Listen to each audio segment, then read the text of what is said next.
did a real-life CIA man write and draw the Nick Fury comic books. Thanks to the popularity of the Marvel Cinematic Universe, everyone now knows the name Nick Fury. Most people know that the character used to look, well, a little bit different. And if you have any schooling in comic book history, you will recognize the most famous creator behind Nick Fury, the legendary artist and writer Jim Steranko. He did not create the series, but he did amazing things with it. Despite a surprisingly brief career, Steranko was enormously influential. He made comics more like film. He used small panels to imitate the effect of rapid cutting. A 4-page spread, requiring the purchase of 2 copies of the same issue, imitated the effect of Cinerama. There were bizarre camera angles and bold layouts and unabashed surrealism.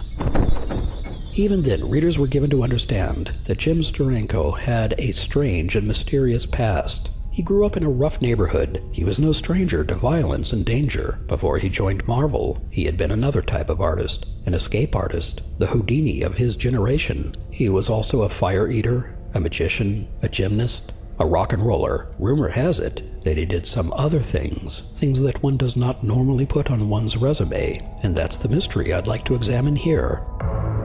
When I was a boy, this was the very first Nick Fury adventure that I ever read. Yes, the name of the book was Strange Tales. The cover date, August 1967. Having survived a massive multi-issue battle with Hydra, Fury would soon embark on a massive multi-issue battle with a bad guy called the Yellow Claw. Yes, the Yellow Claw was every bit as politically incorrect as you might suspect. He turned out to be a robot. This episode takes place between those 2 epic storylines. Fury tells the story of his life, and then he trains at S.H.I.E.L.D. headquarters, sparring with an old friend from World War II. New characters are introduced. Fury meets with the magnificently Euro-trashy Contessa Valentina Allegro de Fontaine. In the final panels of this story, Fury makes a sexist remark, and she beats his ass. Pretty soon after that, they were shacking up, as we used to say back in the 60s. I think that Nick Fury was the first comic book hero to shack up with someone. Well, with the obvious exception of Bruce Wayne. For present purposes, the most important newcomer was a guy named Sidney Levine,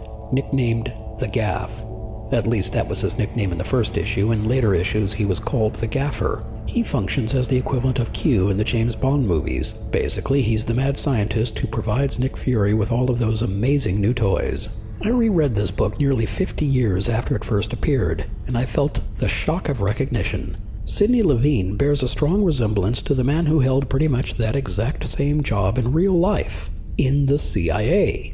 Sidney Gottlieb was the head of the agency's technical services staff, sometimes called the Technical Services Division. Gottlieb is best known as the architect of the outrageous MK Ultra project, which used drugs, hypnosis, and other arcane methods of influencing the mind. Once this program became known, it was controversial, to say the least. There's some evidence that Gottlieb was overwhelmed by guilt. In later years, he went to India and engaged in charitable efforts. Here's the thing.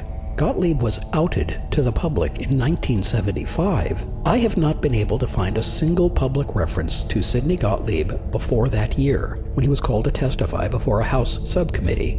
Gottlieb had retired from the agency in 1972, but there were no news stories about him at that time, nor at any previous time. The CIA is not an organization one joins if one seeks fame. So my question is simple. How did Jim Steranko know? Right now, I'm sure that some of you are thinking it's just a coincidence. But the coincidence theory is not easy to accept. The comic book character strongly resembles the actual man. Both are white-haired and balding. Both wear glasses. Both run the technical divisions of spy agencies. Both are named Sidney. Both are obviously Jewish.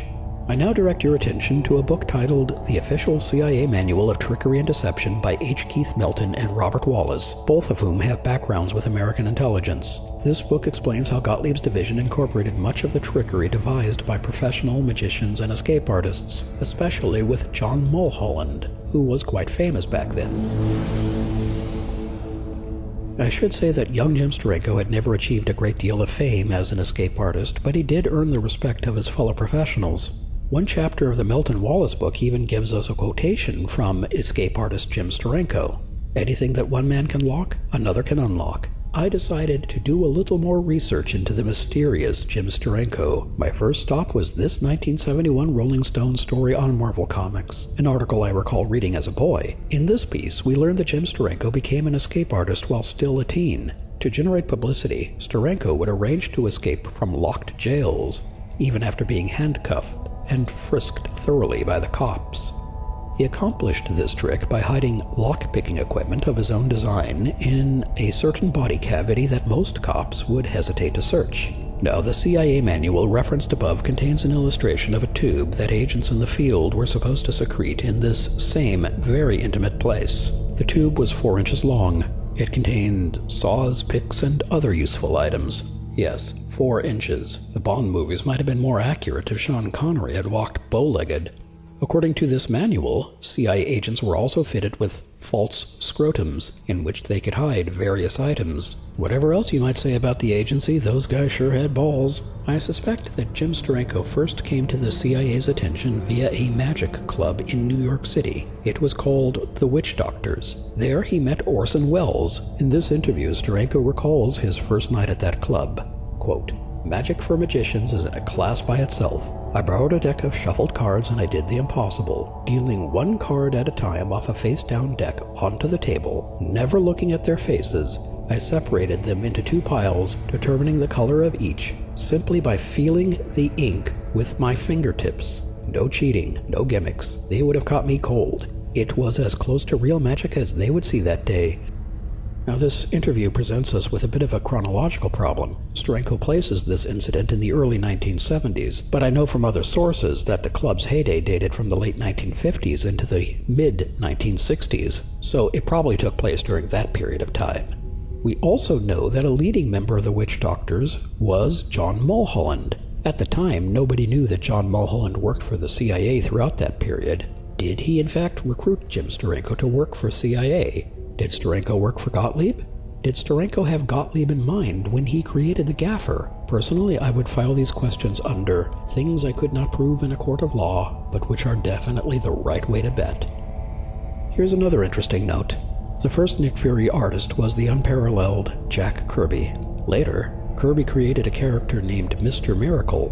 Mr. Miracle was an escape artist. He was inspired by Steranko's earlier career. Later still, Kirby's own artwork played a role in a CIA scheme. A heavily fictionalized version of that story is told in the film Argo.